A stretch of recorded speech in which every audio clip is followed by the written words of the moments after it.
Assalamualaikum warahmatullahi wabarakatuh. Saya sangat senang sekali hari ini menjadi host dari podcast KBRI Bratislava karena pada saat ini telah hadir bersama kita Ibu Rubianti Khalifah. Beliau adalah pendiri dan direktur Aman Indonesia. Apakah Aman Indonesia itu dan siapakah Ibu Rubianti Khalifah? Mari kita dengarkan bersama. Silakan Ibu. Assalamualaikum warahmatullahi wabarakatuh. Saya Ruby Khalifah, bisa dipanggil Ruby, dan senang banget bisa diundang di podcast KBRI Bratislava karena menurut saya sekarang ini kita memang punya PR untuk mendigitalisasi semua pengetahuan dan pengalaman.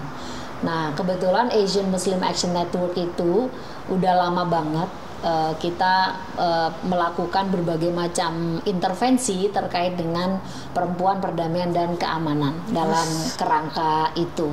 Jadi mulai dari akar rumput, bagaimana membangun critical thinking dengan perempuan-perempuan lintas iman, sampai melakukan advokasi di tingkat kabupaten, provinsi dan nasional terkait dengan regulasi yang hubungannya dengan Women Peace and Security, lalu kemudian aktif di regional dan global karena memang saya punya misi untuk menyampaikan kepada dunia bahwa ada loh praktek-praktek baik yang dilakukan oleh Indonesia gitu, baik itu memang di lead oleh pihak pemerintah sendiri atau dilakukan oleh masyarakat sipil. Nah, praktek-praktek baik ini menurut saya kok sayang ya kalau disembunyikan. Jadi kalau itu bisa dibuka ke publik, disampaikan ke banyak orang, apalagi udah terjadi lintas negara gitu ya, exchange gitu. Menurut saya itu akan jauh lebih bermanfaat, sekaligus juga kita jadi kayak bisa mendorong gerakan kolektif gitu, people to people, seperti itu. Mudah-mudahan sih misi kita bersinergi dengan misi dari kedutaan-kedutaan Indonesia yang di mancanegara gitu ya, sehingga kita bisa selalu kerjasama. Thank you banget ya Mbak udah diundang. Kita juga senang Bu mau menggali ilmu dari Ibu. Iya, mungkin tadi itu kegiatan-kegiatannya kita kalau untuk ke pihak luar ya, melalui ini ya lesson learn yang sudah kita punya dan juga best practices bagaimana menghadapi suatu situasi. Nah, Ibu bisa ceritakan sedikit aja mengenai edukasi dan advokasi mengenai women empowerment dan juga children protection di Indonesia. Hal-hal apa yang sudah dilakukan pemerintah? Karena ini sudah berlangsung sekitar 20 tahun gitu ya. Nah, apakah kemajuannya itu sudah bagus progresnya atau masih ada yang harus diperbaiki? Indonesia ini kan mengalami sebuah perubahan ya. Kebetulan karena memang saya lahir tahun 75, jadi saya merasain betul transisi dari pimpinan nasional yang satu ke yang lain gitu. Nah, tentu ini membahagiakan banget. Pasca reformasi 1998 Indonesia itu bergerak itu luar biasa, dan grafiknya itu semakin naik sebenarnya dalam konteks pemberdayaan perempuan dan perlindungan anak. Kayak misalnya setelah terbit instruksi presiden nomor 9 tahun 2000 terkait dengan pengaruh utamaan gender, itu udah langsung diikuti oleh berbagai macam regulasi-regulasi yang bertujuan untuk pemberdayaan perempuan, addressing gender equality, lalu kemudian juga ngomongin tentang perlindungan anak. Maksudnya itu negara aware bahwa sebanyak persoalan yang dihadapi perempuan dan anak, kalau negara tidak menyiapkan instrumen perlindungannya, ya ini persoalan nggak selesai-selesai gitu. Jadi Indonesia menurut saya kategori yang cukup sensitif. terhadap pentingnya ada instrumen perlindungan kepada kelompok rentan ya, salah satunya tentu perempuan dan juga anak-anak. 2 tahun lalu kita happy banget sih ketika parlemen akhirnya gitu ya, setelah beberapa tahun akhirnya mengesahkan undang-undang tindak pidana kekerasan seksual. Itu kan bukan hal yang gampang, Mbak. Pidana ya sekarang itu. Iya, pidana gitu. Kejadian kekerasan seksual dalam konteks berbagai macam konteks ada. Fakta bahwa kasus-kasusnya ada, direport oleh Kementerian Pemberdayaan Perempuan sendiri, direport oleh Komnas Perempuan sendiri, direport oleh lembaga-lembaga layanan yang ada di kota-kota. Nah, bagaimana caranya agar laporan-laporan ini itu nggak hanya sekedar laporan gitu, tapi laporan ini bisa ditindaklanjuti dengan aksi konkretnya pemerintah untuk melindungi. Berarti kan harus ada undang-undang nih, ya kan? Nah, di undang-undang itulah kita happy karena kita jadi melihat bahwa ternyata aspek kekerasan seksual saja itu banyak banget terjadi di institusi inilah, terjadi di kemungkinan terjadi di pemerintah ada juga kan kita nggak tahu ya, kemudian terjadi di public ya public transportation, iya betul ya kan, di masyarakat, di dalam rumah, mungkin di lembaga-lembaga yang lainnya. Nah, di sekolah-sekolah juga ya ada banyak kasus. Ketika itu ada regulasinya, orang jadi aware bahwa potensi kekerasan seksual itu ada di mana aja. Emergency kita terhadap kekerasan seksual itu ada. Jadi orang ngerasa bahwa ada undang-undang berarti negara mikirin dong gitu. Nah, ini udah jalan. Nah, belum lagi ada infrastruktur untuk bagaimana menjalankan ini, disambut oleh kementerian lain, misalnya Kementerian Pendidikan, akhirnya kan mengeluarkan kan peraturan Kementerian Pendidikan terkait dengan penanganan kekerasan seksual, ya kan, membentuklah satgas gitu kan, betul. Dan jangan lupa Kementerian Agama itu juga ngeluarin surat keputusan khusus untuk di wilayah yang menjadi responsibility-nya Kementerian Pendidikan, Kementerian Agama gitu ya. Jadi kayak Universitas Islam, ya kan, madrasah dan yang lain-lainnya. Dan itu kayak kerja yang bersinergi gitu, satu dengan yang lainnya. Ini menurut aku keren banget. Belum lagi dukungan masyarakat sipilnya. Nah, disitulah sebenarnya yang kita bangga itu adalah proses demokratisasinya. Itu kelihatan gitu. Ada partisipasi banyak pihak gitu. Bahwa itu artinya semua orang mikir. Prosesnya bottom up ya Bu ya? Prosesnya bottom up juga. Jadi mulai dari masyarakat. Ada masyarakat juga. Kan itu versi yang di parlemen itu kan ada versi dari Komnas Perempuan, ada versi dari masyarakat sipil, tuh banyak versi. Kan parlemen menerima banyak versi draftnya, lalu kemudian dia menggabungkan dan sebagainya. Jadi secara proses sangat demokratis. Dan meskipun ada juga liku-likunya ya, karena kan di parlemen nggak semuanya punya perspektif yang sama, terbuka. Ada orang yang ketakutan gitu ya, nanti ini aib. Bukan hanya itu, tapi ada juga kayak berpikiran sempit bahwa ini itu untuk meloloskan misalnya kelompok gender tertentu lah, gitu-gitu. Padahal secara teks tuh nggak ada gitu. Jadi lagi-lagi isu-isu yang nggak berrelevansi dengan pembahasan, nah itu biasanya udah bisa langsung diverifikasi lah sama aktor-aktornya itu sendiri, karena fokus kita kepada kekerasan seksual. Banyak Indonesia mengalami kemajuan. Yang paling kelihatan banget itu penanganan kekerasan terhadap perempuan dan anak itu karena infrastrukturnya tuh sampai ke tingkat kota. Plus juga mulai banyak di desa-desa bikin peraturan desa terkait dengan penanganan kekerasan sampai ke desa-desa ya. Iya. Dengan hadirnya undang-undang desa kan kemudian orang merasa bahwa oh ternyata desa juga perlu loh untuk melakukan sejumlah intervensi gitu. Nah, salah satunya perlindungan itu digeret sampai ke desa gitu. Gitu. Bu, itu selain dorongan dari dalam, maksudnya organisasi perempuan, terus civil society, kita tuh achievementnya itu ada dorongan juga nggak, atau ada pengaruh nggak dari keanggotaan kita di CEDAW? Menurut saya harusnya iya ya, karena kan gini, Indonesia ratifikasi CEDAW kan udah lama ya, 1984 ya, melalui Undang-Undang Nomor 7 itu ratifikasi, itu di ratifikasi gitu. Tapi sebagian besar Indonesia menurut saya ratifikasi CEDAW. Nah, itu kan berarti kan kewajiban kita untuk memastikan bahwa implementasinya di nasional kan mesti jalan nih. Termasuk salah satunya CEDAW juga bicara tentang kekerasan terhadap perempuan kan. Nah, termasuk data statistiknya ya. Iya, itu saya rasa salah satu komitmen Indonesia pada internasional gitu ya. Bener banget, karena gini, CEDAW Komite itu dia pernah memberikan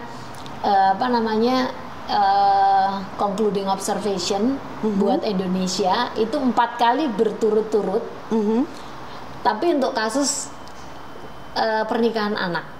Oh, ini banget ya, menyebar. Berarti 16 tahun kan? Karena kan kita setiap 4 tahun kan, CEDAW itu kan 4 tahun sekali direview. Nah, dan itu baru tahun yang setelah ke 16 tahun baru pemerintah Indonesia mendapatkan kekuatan dari ulama perempuan mengatakan bahwa pentingnya meningkatkan kedewasaan dalam menikah gitu. Dan itu melalui kajian yang luar biasa. Nah, tanpa itu mungkin perdebatannya akan susah. Karena apa? Karena selalu dihubungkan sama agama gitu. Seolah-olah agama itu menjustifikasi terkait dengan pernikahan di bawah umur. Padahal tafsir terhadap pernikahan di bawah umur bukan satu tafsir gitu loh. Jadi Bu, ceritain sedikit aja tentang KUPI dong. Nah gini, soalnya KUPI itu supaya lebih dikenal aja. Lebih dikenal ya, iya. Karena emang hanya Indonesia yang punya gitu. Nah itu dia. Itu menurut saya itu kita perlu bangga ya terkait dengan keberadaan Kongres Ulama Perempuan Indonesia atau disingkat KUPI. Nah KUPI ini inisiatif yang dilakukan oleh para aktor-aktor yang keren-keren gitu. Jadi aktor-aktor ini sebagian besar adalah ulama dan ulama perempuan. Jadi perempuan dalam konteks perempuan bukan biologis, tapi perempuan merepresentasikan kelompok yang tertindas. Jadi ulama hanya ada di Indonesia. Ada di Indonesia. Ulama perempuan yang dimaksudkan ini adalah bisa laki-laki, bisa perempuan, tapi keduanya mereka bersepakat untuk melakukan advokasi kesetaraan gender dari perspektifnya perempuan, perspektif Islam. Nah, dulu mereka ini kerja sendiri-sendiri. Ya, ini ada lembaga Rahima, ada lembaga Fahmina, ada Alimat gitu ya. Kemudian kami masuk juga Aman Indonesia gitu untuk bersama-sama bagaimana caranya agar gerakan KUPI ini menjadi gerakan bersama. Karena apa? Karena kalau ini tidak menjadi gerakan bersama, rugi dong. Maksudnya gaungnya kurang meluas juga ya. Terus juga kayak financingnya bakal susah, bener nggak? Terus efeknya juga kurang mengena gitu. Jadi 2017 itu akhirnya diputuskanlah untuk kongres pertama di Cirebon, dan itu terletak di pesantren Kebon Jambu, dan itu leadernya perempuan. Jadi Nyai Mas Ria itu pimpinan utama di pesantren Kebon Jambu itu perempuan dan sangat progresif. Nah dari situlah lahir sejumlah fatwa pencegahan pernikahan anak, mengakhiri kekerasan. Jadi kalau MUI atau fatwa KUPI? Fatwa KUPI. Okay, ya. Jadi kongres itu dihadiri oleh 1.000 orang lebih. Lalu di dalam kongres itu membuat seperti workshop membahas tentang isu gitu. Nah dari situ kemudian kan yang hadir para kiai, para nyai ya. Jadi kemudian mereka kan membuat kajian gitu di dalam proses itu, yang kemudian hasil kajiannya itu adalah hasil yang dinamakan fatwa itu gitu. Hasil kongresnya itu. Kemudian yang hasilnya ini dipakailah untuk advokasi gitu. Nah seperti itu. Nah kongres kedua lagi tahun 2022. Oh baru dong ya, tahun lalu. Yang paling penting adalah sebenarnya kehadiran negara-negara lain. Oh mengundang negara asing, negara-negara ulama juga perempuan yang mereka hadir gitu. Nah di kongres pertama itu yang hadir paling sekitar 20-an lah. Orang gitu ya, karena kan mendadak agak mepet, jadi susah cari duitnya gitu.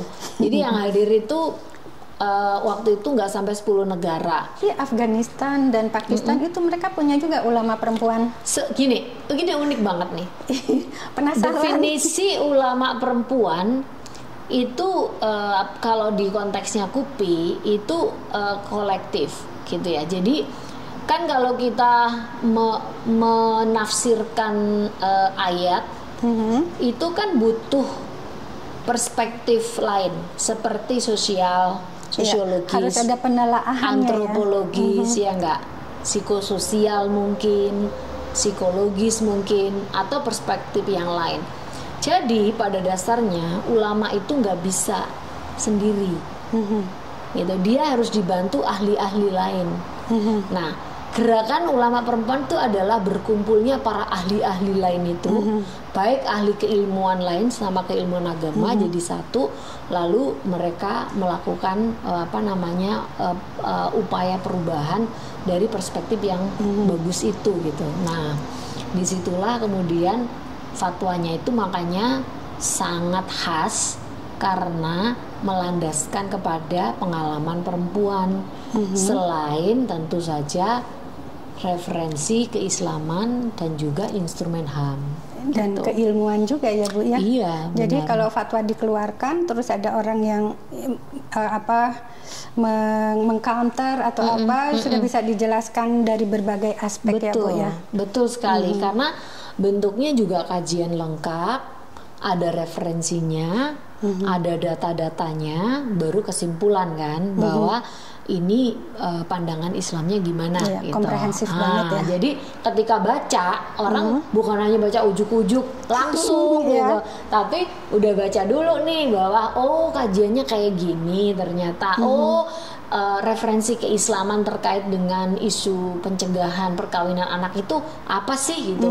Nah, jadi kalau baca fatwanya KUPI itu betul-betul baca yang lengkap gitu di sana. Nah, ini juga mungkin yang mewarnai rencana aksi nasional untuk wanita dan anak-anak di Indonesia ya Bu ya. Saya gini, Indonesia itu banyak sekali RAN ya. Rencana aksi nasional itu banyak banget. Nah, rencana nasional terkait dengan trafficking ada, gitu. Jadi punya satgasnya, ada rannya, gitu-gitu. Jadi dia itu banyak banget gitu. Karena apa? Karena perempuan gimana yang kalau perempuan sebenarnya kita itu nggak terlalu gini. Kalau perempuan itu ada rencana aksi nasional terkait dengan pencegahan atau pemotongan dan pelukaan genitalia perempuan. Waduh. Itu ada rencana aksinya gitu, karena memang prakteknya ada. Jadi pemerintah juga sedang memikirkan itu. Rencana aksi terkait dengan perlindungan dan pemberdayaan perempuan dan anak dalam konflik sosial itu juga ada. Yang kebetulan saya mengerjakan itu, gitu. Menjadi bagian dari drafter juga bagian dari implementasi gitu bersama dengan Kementerian Pemberdayaan Perempuan. Nah, jadi kalau untuk Indonesia tidak punya satu rencana aksi yang holistik kayak gitu, setahu saya. Jadi itu mungkin karena terlalu kompleks juga ya. Menurut jadi saya harus juga terlalu harus besar. Dipilah-pilah ya. Menurut saya terlalu besar dan tidak memungkinkan dalam konteks sekarang ini punya satu rencana yang besar seperti itu, yang bisa dilakukan ya tematis gitu. Dan karena itu melibatkan kementerian, lembaga dan juga daerah udah pasti akan terjadi gitu. Nah, kebetulan Aman Indonesia itu mengawal 2 rencana aksi. Yang pertama rencana aksi terkait dengan Women Peace and Security, tapi ditranslate ke dalam bahasa itu lebih ke perlindungan dan pemberdayaan perempuan dan anak dalam konflik sosial. Jadi dia menginduk sebenarnya kepada resolusi Dewan Keamanan PBB 1325 gitu ya. Cuma karena memang keterbatasan banyak hal di internal negara, jadi dia skupnya dibatasi di konflik sosial gitu. Jadi konflik yang bukan konflik sosial ya akhirnya nggak bisa ditangani dengan kerangka apa namanya P3KS ini gitu ya.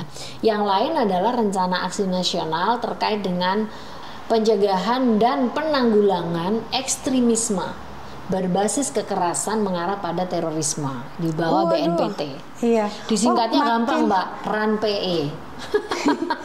Tuh ini banget ya, apa kayak menggurita gitu. Iya dong. Kasus-kasusnya, isu-isunya.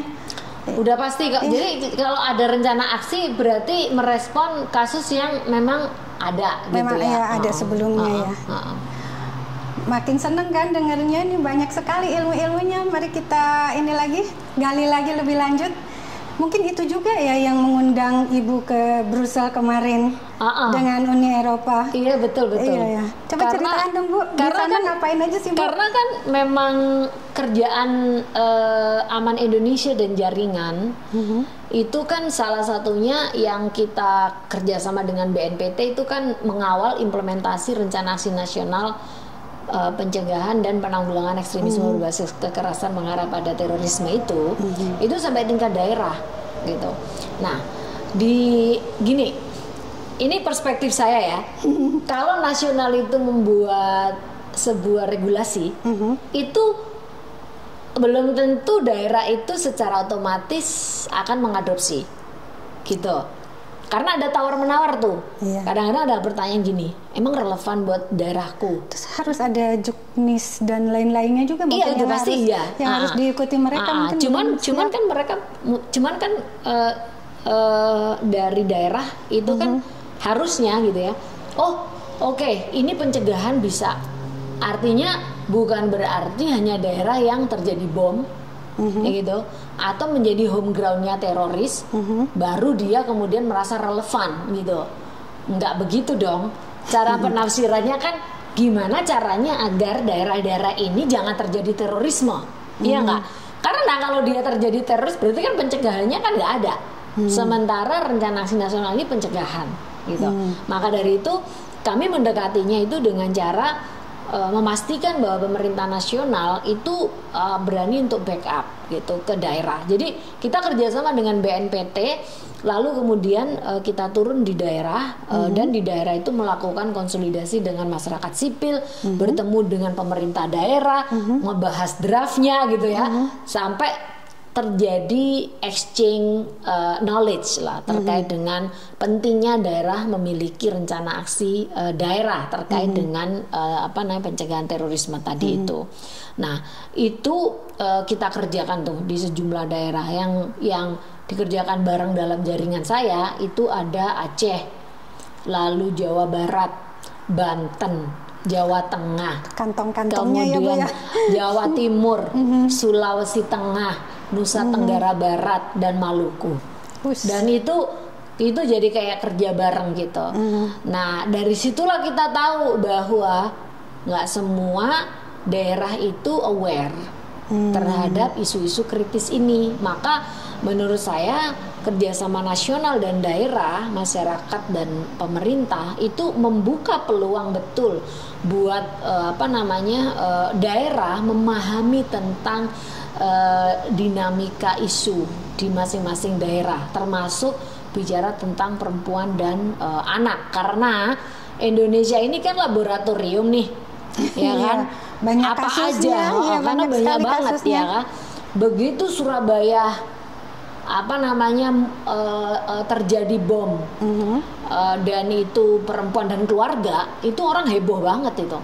Loh, kenapa ini kok bisa perempuan membawa anaknya, bla bla bla. Meskipun sebelumnya nggak ada beberapa percik-percik seperti itu, tapi nggak sesukses yang ada di Surabaya. Nah, kekhawatiran inilah yang dibaca oleh BNPT maupun oleh Densus 88 dan semua jajaran pemerintah bahwa ini nggak bisa didiemin, termasuk masyarakat sipil. Karena kekuatan perempuan dalam konteks terorisme, kalau ibunya ya terradikalisasi dan dia melakukan aksi, udah pasti bawa anaknya. Dan mendidik anaknya juga jadi seperti kader ya Bu. Benar. Ya? Jadi disitulah ininya linknya ya Bu. Betul. Tadi saya cari linknya nih, dari mana linknya wanita perempuan dan terorisme. Sekarang udah nemu deh. Dan nggak hanya dari suami ke istri loh ya. Istri sendiri dengan akses digital yang luar biasa, dia bisa terradikalisasi langsung dari sumbernya, gitu loh. Nggak harus dari suami, nggak selamanya maksudnya. Ada banyak pintu-pintunya juga untuk radikalisasi. Nah, sementara media itu kalau pelakunya perempuan dan anak, itu kan hebohnya minta ampun. Jadi desakan dan ketakutannya itu lebih dibandingkan pelakunya itu laki-laki. Iya, betul. Nah, tapi bukan hanya itu sebenarnya saya diundang. Karena selain pekerjaan yang tadi itu, kita juga melakukan pekerjaan mainstreaming gender di dalam policy dan program-programnya BNPT. Ini lagi trending nih global ya, Bu. Memang sama yang terakhir yang mungkin banyak internasional itu kayak penasaran, itu adalah keberhasilan untuk membangun formal engagementnya masyarakat sipil di dalam struktur pemerintah. Nah, kita udah punya itu. Kita punya dalam naungan Sekber, Sekretariat Bersama BNPT untuk implementasi RAN PE. Itu ada namanya pokja tematis. Jadi RAN PE itu kan ada 3 pilar, ya, pilar pencegahan, kemudian pilar nomor 2 apa ya? Pilar perlindungan, ketiga itu kerjasama gitu. Nah, di pilar-pilar inilah sebenarnya masyarakat sipil itu aktif. Tapi ketika dia ada di dalam strukturnya BNPT, masyarakat sipil itu nggak ditulis di situ karena SK-nya itu bunyinya hanya untuk pemerintah. Sementara pemerintah menyadari bahwa nggak mungkin dong pemerintah kerja sendiri, ya nggak, masalahnya pelik dan sebagainya. Dan juga ada kebutuhan masyarakat sipil untuk engage dengan pemerintah. Maka ketika kami mengajukan ada pokja tematis, itu BNPT melalui Deputi 3 Pak Andika Krisna Yudanto itu langsung oke gitu. Ini membantu banget katanya. Ya akhirnya oke aja. Maka itu banyak orang asing itu ngerasa bahwa ini capaian yang penting banget. Nah, di Brazil itu saya diminta untuk bercerita tentang bagaimana kerja-kerja perempuan, grup kelompok perempuan untuk spesifik bicara deradikalisasi. Nah, itu karena selama ini kerja-kerja deradikalisasi itu adalah menurunkan kadar pikiran radikal ya dalam diri seseorang. Nah, itu ada 2, ada di dalam prison, penjara, ada di luar. Jadi ketika orang-orang seperti ini yang pernah belajar tentang ideologinya ISIS misalnya, itu kalau udah dapat begini, belum tentu secara cepat mereka bisa bertransformasi jadi orang kayak kita, enggak. Jadi masih ada residunya, itu masih kuat. Sehingga proses di dalam penjara itu belum tentu kalau di luar itu selesai. Nah, maka dari itu di sini dicegat lagi. Ada proses deradikalisasi lanjutan sambil menghantarkan mereka pada proses reintegrasi atau pengembalian mereka ke masyarakat. Nah, disinilah saya banyak bekerja dengan menggunakan pendekatan perempuan, gitu. Kita pakai pendekatan ethics of care, di mana persoalan empati, kemanusiaan, gitu ya, kolaborasi dan sebagainya itu kita perkuat gitu. Karena apa? Karena menyangkut hajat hidup banyak orang, bukan hanya yang mantan kombatan ya, tapi masyarakat sekitarnya gimana. Nah, dengan pendekatan leadership perempuan yang kuat inilah sebenarnya kita jadi tahu bahwa masyarakat yang nggak mau menerima mantan kombatan dan keluarga ini untuk direintegrasi, biasanya memang mereka nggak paham tentang program itu, gitu, karena mereka nggak pernah disiapin oleh pemerintah, gitu. Jadi seolah-olah orang yang dari Syria habis di penjara, gitu ya, terus ditaruh di masyarakat, ya udah diem-diem aja, padahal nggak bisa kayak gitu. Masyarakat kita kan, masyarakat kita kepo, siapa itu orang di sini, dari mana asalnya, terus cari-cari lagi macam-macam. Nah, itu kami itu banyak melakukan pendekatan perempuan. Ya. Nah, alhamdulillah hasilnya bagus, sehingga itu betul-betul menjadi praktek baik Indonesia untuk efektif ya, Bu, bisa ya, dilihat di EU. Menurut saya sih efektif ya. Kalau misalnya si mantan ekstremis atau teroris yang udah melalui program deradikalisasi, lalu mereka, saya pernah dengar mereka dijadikan contoh bahwa mereka sudah kayak orang kecanduan udah bersih gitu, udah sober gitu, terus mereka bukan dimanfaatkan sih, membantu untuk bekerja sama, untuk memberikan pikiran-pikiran bahwa jadi ekstremis itu gini-gini nggak bagus, bla bla bla gitu. Nah, kalau jalan itu gimana, Bu? Apakah efektif juga atau sering digunakan juga jalan itu, cara itu? Ya, sebenarnya pemerintah Indonesia tuh pakai cara-cara itu juga. Jadi pemerintah lebih efektif mana tuh, Bu? Yang seperti itu atau yang melalui? Ini beda fungsi. Beda ya. Jadi kalau di konteksnya reintegrasi gitu, jadi kan dia harus kembali ke masyarakat. Nah, di konteks reintegrasi, bottleneck-nya itu kan ada di bahwa pendekatannya pemerintah itu banyak di client base. Jadi yang disadarkan, disiapkan untuk reintegrasi itu mantan kombatannya dan keluarganya. Mereka ini mentalnya disiapkan untuk balik ke masyarakat. Lah, masyarakatnya nggak diapa-apain. Nah, kan masyarakat mestinya takut. Diedukasi juga ya. Mestinya sama-sama disiapkan, ya nggak? Kalau dalam pendekatan peace building kita gitu, namanya reintegrasi, udah pasti harus ada proses rekonsiliasi dulu, baru reintegrasi gitu. Nah, itu dua-duanya mesti siap, ya kan? Nah, kan ini dua titik, satu mantan kombatan dan keluarga, dua masyarakat yang menerima, ya nggak? Dua-duanya mesti tahu nih apa mereka sedang mau ngapain gitu. Nah, ketika dua-duanya tahu, mereka bertemu itu enak, gitu. Sama yang kami lakukan tuh akhirnya dialog dengan masyarakat, dibentuklah klaster-klaster tuh, banyak di masyarakat, ada 10 atau berapa itu. Dialog sampai mereka menyatakan paham. Iya, paham bisa tentang ini, paham tentang kasus ini apa gitu, tentang reintegrasi itu apa. Lalu kedua, mau nggak nerima mereka. Nah, kalau belum nerima, dialog lagi, dipahamkan lagi dan sebagainya. Ya, dipahamkan tuh maksudnya termasuk kitanya juga ngasih skenario mitigasinya. Gitu, agar tidak terjadi radikalisasi kembali atau radikalisasi baru gitu. Iya. Nah, disitulah malah nyebarin, malah menumbuhkan lagi kan masyarakat takut, bener nggak? Masyarakat tuh simple, masyarakat kita itu dia menolak biasanya karena takut. Iya. Kenapa takut? Karena nggak paham.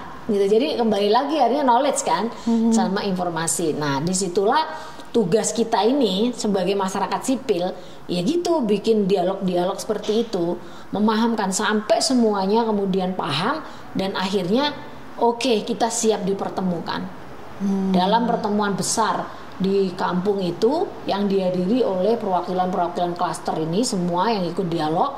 Lalu kemudian dipertemukan dengan mantan kombatannya ini sama keluarganya, loh kan? Pertama ketemu diem-dieman, bingung, hah gimana ini? Tapi untungnya fasilitatornya bisa memecahkan suasana sehingga semua orang bisa ini. Nah, apa dampaknya, Mbak? Kalau mereka udah ketemu, ya kan? Kemudian membangun komitmen, konsensus bahwa dua-duanya ini nanti harus sama-sama ngebangun masyarakat lebih baik. Kan udah janji duanya. Sehingga ketika forum selesai, dua-duanya harus mematuhi bahwa ada agenda-agenda yang akan dikerjakan bareng agar tidak terjadi radikalisasi kembali atau radikalisasi baru gitu. Pemerintah memantau nggak tuh perkembangannya? Pemerintah itu terlibat malahan. Jadi dalam klaster ini itu yang unik di kerjaan kami, pemerintah terlibat, sektor keamanan juga terlibat, Babin Kamtipmas, Babinsa gitu ya, dia dilibatkan di dalam proses dialog. Karena apa? Karena mereka adalah aktor utama juga untuk memonitor agar orang-orang ini nggak kembali ke kelompok lamanya. Jadi daripada mereka monitor sendiri, kan mereka monitor bareng, ya nggak, masyarakat secara keseluruhan. Nah itu serunya itu. Dan saya senang ya karena kepemimpinan perempuan ini bekerja sangat luar biasa. Yang leading dialog banyak perempuan, yang ketemu satu persatu orang untuk diajak dialog itu pemimpin perempuan yang ada di akar rumput. Itu yang aku bilang bahwa perempuan itu punya segudang keajaiban untuk mendekati orang dan untuk membuat orang tersebut itu mau terlibat di dalam dialog. Nah ini prosesnya 1 tahunan lah ya, dan itu yang terlibat banyak, bukan hanya lembaga aman saja, tapi teman-teman yang lain juga terlibat gitu. Wih, hebat. Wah, seneng ya? Iya, seneng banget. Banyak sekali ternyata saya yang tidak tahu sebelumnya, Bu. Ya, senang sekali bisa di-share ke teman-teman yang lain yang menonton podcast ini. Bu, ceritain dong, ada nggak momen-momen yang membuat Ibu takjub gitu? Takjub dengan siapa? Takjub, enggak, dengan anything, pengalaman Ibu yang paling itu, wow, kok kayak gini ya gitu. Ya tentu gini, kalau aku karena udah lama bekerja di field ini, itu selalu punya keyakinan kalau pendekatan perempuan itu akan melahirkan banyak kreativitas, inovasi dan pendekatan respon yang unimaginable gitu. Itu aku selalu dapetin. Nah, ketika sejumlah guliran ide-ide gitu ya, bagaimana mekanisme formal tentang CSO engagement itu di pemerintah diterima, itu aku kaget kadang-kadang. Saya nggak maksudnya terlalu cepat gitu ya, tapi saya juga akhirnya melihat bahwa pemerintah Indonesia juga berkembang gitu. Ada banyak orang-orang yang punya pikiran yang terbuka gitu. Jadi kadang-kadang saya juga ngerasa, wow, is that too soon gitu? Mau cepet gak sih? Kok tiba-tiba diterima? Itu artinya kan kita ketemu gitu kan. Kepentingannya tuh ketemu gitu. Ibu makin semangat dong ya? Iya, itu pasti gitu. Yang lain yang sering membuat saya terkejut begitu, willingness dari aktor-aktor non perempuan. Jadi kadang-kadang dalam situasi-situasi yang seperti yang saya ceritakan tentang reintegrasi mantan kombatan ISIS, itu kan saya berpikir awalnya itu laki-laki yang akan dominan, tapi begitu masuk di dalam ruangan dan kita sedang pembagian peran, ternyata yang berani itu perempuan loh. Iya ya. Perempuan ini berani mengambil keputusan kami yang akan datang. Jadi datangin satu-satu tuh, termasuk di keluarga mantan kombatan ini dan keluarganya. Dan itu keringet dingin dan sebagainya, mau ngomong apa, bagaimana dan sebagainya. Teman-teman yang pengen tahu prosesnya, boleh lihat di podcast kita. Boleh promosi ya? Boleh dong. Di She Build Peace Indonesia, itu perbincangan saya dengan Ibu Devi sama Ibu Gina. Tonton deh. Itu keren banget gitu, cara mereka itu menaklukkan ketakutan mereka sendiri bertemu mantan kombatan. Kan kita deg-degan ya. Kira-kira pembicaraan awalnya apa ya? Jadi ruwet banget awalnya tuh. Udah berangkat aja lah. Akhirnya ketemu tuh di rumahnya. Begitu ketemu di rumahnya, terus orang-orang kan pada ada di rumahnya, memang kan mereka punya usaha gitu kan. Terus ketemu aja caranya ngomong pertama itu apa gitu. Yang itu kemudian membuat suasananya cair. The power of ibu-ibu. Itu dia, the power of emak-emak itu memang luar biasa. Bener, ya. Jadi dia ada aja yang dibicarakan sehingga kemudian jadi ini. Nah itu aku belajar banget dalam proses saya yang panjang juga, nggak hanya sekedar bicara tentang reintegrasi, tapi saya bekerja 20 tahun di field ini, itu sering menemukan pendekatan-pendekatan ala perempuan yang luar biasa menurut saya. Makanya saya percaya betul bahwa perempuan itu punya sejuta cara untuk ajaib banget, iya, mensukseskan program maupun apapun lah. Nah, yang ingin tahu kiprah perempuan Indonesia terutama atau khususnya yang melalui Aman Indonesia di bawah Ibu Ruby Khalifah, bisa dilihat di websitenya ya Bu ya. Dan di sana banyak sekali pengalaman-pengalaman Ibu Ruby yang pokoknya hebat deh. Ternyata ada perempuan Indonesia yang sangat gigih ya Bu ya, sampai berkiprah tidak hanya di tingkat desa, malahan tingkat desa ke kota, tingkat nasional, regional, di Asia juga ya Bu ya, Uni Eropa, juga di global, diundang juga oleh PBB. Nah Bu, ini sebelum penutupan Bu, ada pesan-pesan khusus nggak untuk generasi muda kita? Karena kan secara demografi kan kita angkatan mudanya lebih banyak daripada yang udah di atas ya. Iya. Kira-kira apa tuh Bu pesan-pesan Kalau Bu? dari pengalamanku sih ya, pertama nggak ada sesuatu yang instan. Proses harus dijalanin. Dan proses yang berliku itu sebenarnya akan menambah kedewasaan kita.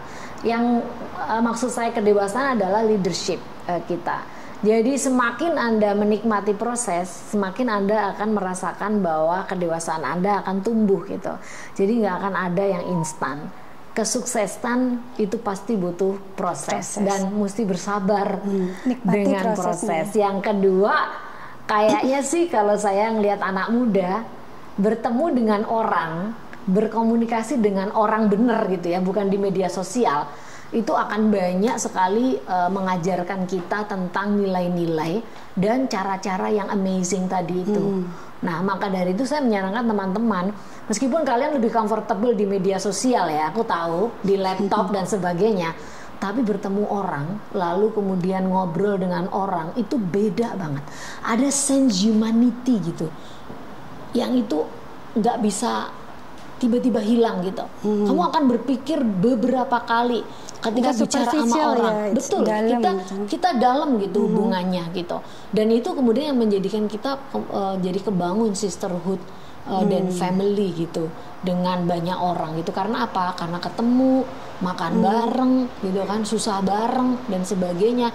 Dan masyarakat itu percayalah laboratorium kehidupan yang paling kompleks, lengkap, dan akan banyak memberikan pembelajaran buat kita. Wah, super kan?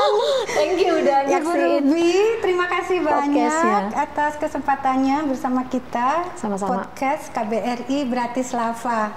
Terima kasih Ibu. Thank you. Terima kasih.